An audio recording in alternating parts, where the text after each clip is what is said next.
భక్తులతో కలిసి నువ్వు వేషాలు వెయ్యవు కదా? అయ్యో, అలా ఏం చెయ్యను నాన్నగారు.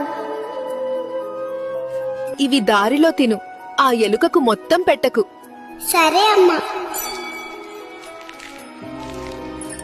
అల్లుడు, నిన్ను ఇబ్బంది పెట్టిన వాళ్ళ లిస్ట్ రెడీ చెయ్యి, చెప్తా. పర్లేదు మామయ్య, నేను చూసుకుంటాను. నాన్నా, ఇదిగో, ఇవి దారి ఖర్చులకి ఉంచుకో. సరే అత్తయ్య. జాగ్రత్తగా ఉండు. నెక్స్ట్ మంత్ నేను వస్తున్నా అని చెప్పు వాళ్ళకి. అన్నయ్య, వచ్చేటప్పుడు నాకేమైనా తీసుకురా.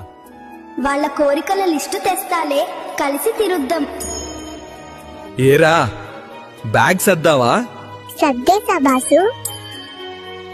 వచ్చేస్తున్నా ఫ్రెండ్స్, ఇక 11 రోజులు గుమ్మేద్దాం.